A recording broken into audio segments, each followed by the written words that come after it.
नोरमा group, जो सोचता है वो करता है। आपके अपने सपनों का आशियाना। चुनाव से पहले दोनों ही गठबंधन में सबसे बड़ी बात ये कही जा रही है कि क्या जो गठबंधन का स्वरूप है अभी वो चुनाव तक बरकरार रहेगा या फिर सीट शेयरिंग के समझौते और कई फैसले होंगे, उन फैसलों के साथ गठबंधन में बिखराव हो जाएगा, लोग बाहर हो जाएंगे। ऐसा ही कुछ देखने को मिल रहा है, जहां एक तरफ एनडीए गठबंधन को लेकर के कई तरह की बातें कही जा रही है और एक नया अपडेट भी आया है जिसको लेकर के हम अगली खबर में आपसे बात करेंगे।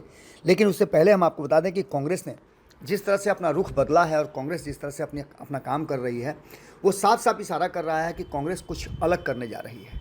तेजस्वी यादव को कभी भी कांग्रेस झटका दे सकती है और उसने अलग अलग तरह के 3 प्लान बनाए हैं। सबसे पहले प्लान की बात अगर हम करें तो आपने देखा होगा कि किस तरह से कांग्रेस ने अपनी पूरी रणनीति ही बदल डाली है। इससे पहले कांग्रेस चुपचाप महागठबंधन में जो फैसले होते थे उस फैसले को स्वीकार कर लेती थी, लेकिन इस बार कांग्रेस ने अपना रुख बदला है और कभी भी वो अपने फैसले पर ही इस बार आगे बढ़ना चाहती है। इसके लिए उसने गठबंधन के साथियों को भी स्पष्ट कर दिया है और तेजस्वी यादव से कई मीटिंग में ये बात स्पष्ट कर दिया है कि वो अपनी शर्तों पे इस बार महागठबंधन में रहेगी, वरना वो अलग से तैयारियां कर रही हैं।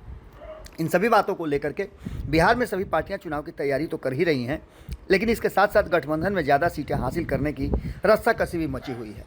जहां आपने महागठबंधन की देखी होगी कि पिछली बैठक जो चौथी बैठक हुई, उस बैठक में तेजस्वी यादव के लिए, जो कि कोऑर्डिनेटर हैं इस महागठबंधन के, उनके लिए बड़ी सारी समस्याएं लेकर के आई थी। कांग्रेस इस बार स्ट्राइक रेट बेहतर करने का प्रयास में जुटी हुई है और इसके साथ साथ उसने 2024 के स्ट्राइक रेट को भी हवाला दिया है। इतना ही नहीं, 2019 में भी जो प्रदर्शन हुआ था जिसमें सभी फ्लैट हो गए थे और कांग्रेस ने महागठबंधन की इज्जत बचाई थी, वो भी उसके जहन में है और उस पर भी वो काम कर रही है। आपको बता दें कि 2020 के स्ट्राइक रेट की अगर बात करते हैं तो वो स्ट्राइक रेट आने के पीछे भी कांग्रेस तर्क देती है कि उसके पीछे का कारण था कि कांग्रेस को जो सीटें जीतने वाली नहीं थी, जिन सीटों पर उसकी तैयारी नहीं थी, वैसी सीटें उसे दे दी गई थी और वो अंतिम समय में हुआ था क्योंकि कई घटक दल के साथी बाहर हुए थे। तो ऐसी मजबूरी में कांग्रेस को अधिक सीटों पर चुनाव लड़ना पड़ा था, जिसके लिए वो पहले से उन सीटों पर तैयार नहीं थी। अब आपको बता दें कि इसके साथ साथ अब महागठबंधन की हार का ठिकरा जब 19 सीट जीत करके आई कांग्रेस 2020 में, तो सरकार नहीं बनने के लिए जिम्मेवार ठहराया जा रहा था। हालांकि कांग्रेस यह कहती है कि पार्टी को कोई सीटें ऐसी भी नहीं दी गई जो सीट वो आराम से जीत सके या जिस पर वो तैयारी कर रही थी। अंतिम समय में महागठबंधन में जिस तरह से राष्ट्रीय जनता दल ने औने पौने सीटों को दे दिया, उससे कांग्रेस को बड़ी मुश्किल से अपनी सीटें जीतनी पड़ी और जिन सीटों को उसने चिन्हित किया था उन सीटों को उसको नहीं दिया गया। आपको बता दें कि कांग्रेस सूत्रों के हवाले से कई तरह की बातें आ रही हैं। इसमें आपको बता दें कि कुछ ऐसी सीटें हैं जिसको ए श्रेणी में, बी श्रेणी में और सी कैटेगरी में रखा गया है। कांग्रेस का मानना है कि 50 ऐसी सीटें हैं जो कि ए श्रेणी में रखी गई है और ऐसी श्रेणी में 50 सीटों में से 18 सीटें ऐसी हैं जिसमें पार्टी 4 अन्य सीटों पर विचार कर रही है। बी कैटेगरी की वो सीटें हैं जहां पार्टी पिछली बार चुनाव नहीं लड़ी, लेकिन वहां बेहतर प्रदर्शन की उम्मीद है और तैयारियां भी अपनी कर रही है। इसके साथ साथ एक और फार्मूला है कि वो सी कैटेगरी की सीटें हैं जहां पार्टी को बेहतर प्रदर्शन की उम्मीद नहीं है। पार्टी ए और बी कैटेगरी की सीटों में से ही अपने लिए सीट चुनना चाहती है और ताकि पार्टी अधिक से अधिक सीटें जीत सके और कहीं ना कहीं इसको लेकर के आने वाले 2025 के चुनाव के बाद सरकार महागठबंधन की बन सके और उसमें बड़ी भूमिका कांग्रेस की हो। कांग्रेस ने ये साफ कर दिया है। कई राउंड की तेजस्वी यादव के साथ बैठक हुई है और इस बैठक में जो एक कैटेगरी की सीटें हैं उसमें अररिया है, किशनगंज है, कसबा है, कदवा है, मनिहारी है, मुजफ्फरपुर है, हिसुआ है, औरंगाबाद है, सिवान है, बक्सर है, राजपुर है, विक्रमगंज है, जमालपुर है, भागलपुर है, खगड़िया जैसी सीटें जो हैं उसको ए कैटेगरी में रखा गया है। तो वहीं बी कैटेगरी में चिरैया है, हरलाखी है, झंझारपुर है, सहरसा है, बरारी है, औराई है, कुढ़नी है, भोरे है, बनियापुर है, वारिसगंज है, बछवाड़ा है, मटिहानी है, परबत्ता है, भभुआ है, चकाई, कल्याणपुर, बिस्फी और मोहनिया की सीटें हैं। वहीं अगर बात करें सी कैटेगरी की सीटें, जिन सीटों पर लगातार चुनाव तो लड़ रही है लेकिन कांग्रेस जीत नहीं पा रही है, इनमें से बांकीपुर की सीट है, पटना साहिब की सीट है, हरनौत की सीट है, नालंदा की सीट है रक्सौल की सीट है, रीगा की सीट है, बथनाहा की सीट है। बथनाहा में और रीगा में तो एक बार वो जीत करके भी आई थी, आपको याद होगा। फुलपरास की सीट है, सुपौल की सीट है, बहादुरगंज की सीट है, बिहारीगंज की सीट है, कुशेश्वर स्थान है, पारू है, कुचायकोट है, लालगंज है, कहलगांव है, राजगीर है, चैनपुर है।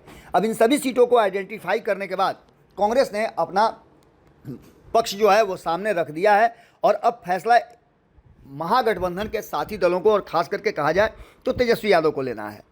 कांग्रेस की कोशिश है कि अपनी तैयारी के दम पर महागठबंधन में अधिक से अधिक सीटें ली जा सकें।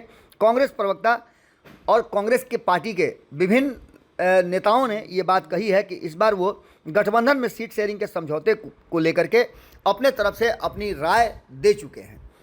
आपको बता दें कि स्क्रीनिंग के बाद, सीटों के स्क्रीनिंग के बाद पार्टी के भीतर विचार हुई है और इंडिया गठबंधन इंटैक्ट है। गठबंधन में कोई सीटें किसी को जाएंगी इस पर शीर्ष नेतृत्व बात करेगा, लेकिन जो सीटें आइडेंटिफाई की गई है उन सीटों पर किसी भी तरह का कोई समझौता नहीं किया जाएगा।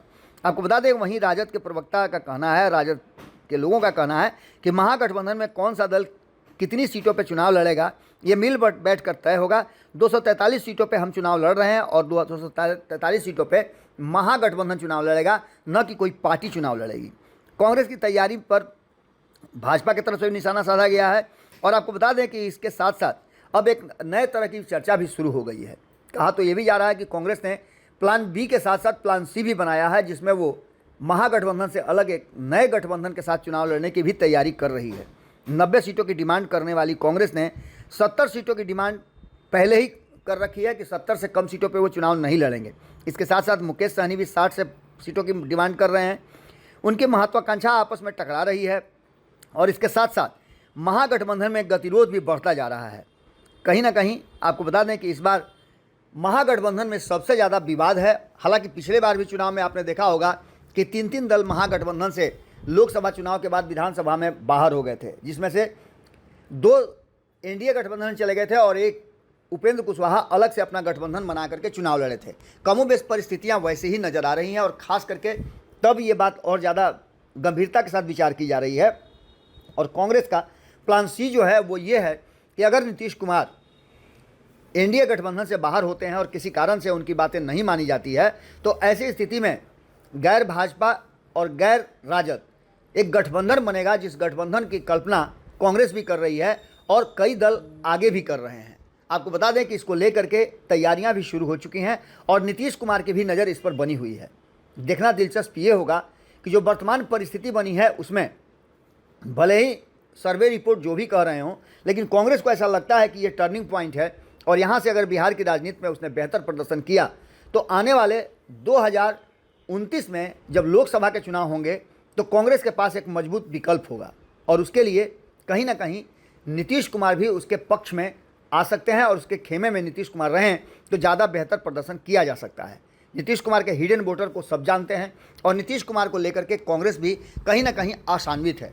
आने वाले समय के लिए कई तरह की रणनीतियां बनाई जा रही हैं, जिसमें कांग्रेस ने भी अपनी रणनीति बनाई है, तो वहीं नीतीश कुमार के पास भी कई ऐसे फार्मूले हैं जिन फार्मूलों पर आगे वो बढ़ेंगे। हालांकि अभी तक दोनों ही गठबंधन में सब कुछ ठीक ठाक होने की बात कही जा रही है, लेकिन जैसे ही सीट शेयरिंग का समझौता होगा तो आप भी जानते हैं कि परिस्थितियां क्या होंगी। 243 सीट हैं और इन सीटों में जो महत्वाकांक्षाएं हैं वो आपस में टकराएंगी। अभी से ही चौथी मीटिंग में इंडिया गठबंधन में आपने देखा कि किस तरह के टकराव और गतिरोध की खबरें अंदर से आई हैं। कहा तो ये भी जा रहा है कि वाम दल आपस में ही नहीं संभल पा रहे हैं, आपस में ही उनमें बहुत सारी विवाद हैं। तो वहीं दूसरी तरफ कांग्रेस और वीआईपी में भी जम करके सीट को लेकर के मारामारी चल रही है। ऐसे में देखना दिलचस्प होगा कि तेजस्वी यादव के लिए किस तरह का माहौल पैदा करती है कांग्रेस और तेजस्वी यादव को मुख्यमंत्री बनने का जो सपना है उसको कैसे पूरा करती है। हालांकि कांग्रेस ने ये तैयारी कर ली है। 3 कैटेगरी में सीटों को बांट करके कांग्रेस ने ये साफ कर दिया है कि वो इस बार के चुनाव में पॉजिटिव अप्रोच के साथ आ रही है।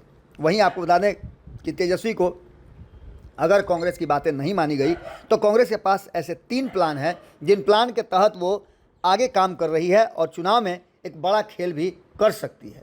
इससे इनकार नहीं किया जा सकता है। देखना होगा कि क्या कुछ निकल के सामने आता है। जुड़े रहिएगा भारत लाइव के साथ, खबरों का सिलसिला लगातार जारी है। बहुत बहुत धन्यवाद।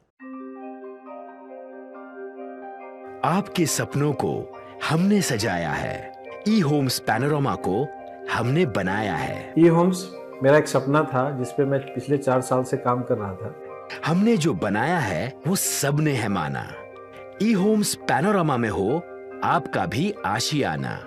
और फाइनली हमने 2021 में इस प्रोजेक्ट को लॉन्च किया। बहुत लोग अप्रिशिएट कर रहे हैं कि पूर्णिया जैसे शहर में, बिहार के, एक तो बिहार की बात करें उसमें भी पूर्णिया जैसे छोटे जगह में इस तरह का लाइफस्टाइल देना, ये सुन के हम लोगों को बहुत अच्छा लगता है। ई होम्स में हमने कुछ और भी किया है, जैसे हम जिस जगह में रह रहे हैं हमारी फैमिली सिक्योर हो, उनको सिक्योरिटी का ध्यान में रखा है। आपकी सुविधा और सुरक्षा आपके लिए खास है, ये आपका विश्वास है। इसमें आर्टिफिशियल इंटेलिजेंस का 7 लेयर सिक्योरिटी का हमने इस्तेमाल किया है। लस ग्रीन कैंपस को बनाया है। यदि हमारा बाउंड्री वाल है तो वो वर्टिकल गार्डन है। ये जितनी भी फैसिलिटी होता है एक इंटरनेशनल टाउनशिप में, ई होम्स है, ये हम लोग विश्वास नहीं कर पा रहे हैं। जो भी हमारे मित्र दोस्त या जो भी हमारे बाहर के बाहर आते हैं तो हम लोगों को बहुत अच्छा सुनने को मिलता है और बहुत अच्छा क्रेडिट मिल रहा है। वो सारा हमने सिर्फ एक बिल्डिंग नहीं बनाया, हमें एक बहुत अच्छा लाइफस्टाइल दिया ई होम्स में, और मेरा एक सपना था जिसको मैं आज फुलफिल होते हुए देख पा रहा हूँ। ये आपका आवास है। ई होम्स पैनोरामा में अब आपका निवास है। E homes panorama, luxurious lifestyle redefined. Panorama group, जो सोचता है वो करता है। अगर ये वीडियो पसंद आई और वह बिहार के राजनीति और बिहारियत से सरोकार रखेनी तो सब्सक्राइब बटन दबा के चैनल के सब्सक्राइब कर ली। ओजे एगो घंटी बा, ओकरा बटन दबा देला से कुल सटीक और मारक खबर रुआ मुफ्त में मिल जाई। अगर रुआ पत्रकारिता के हमनी के नया प्रयोग में सहयोग कर चाहतानी तो ज्वाइन बटन दबा दी। पेटीएम नंबर नोट कर ली 9386816700।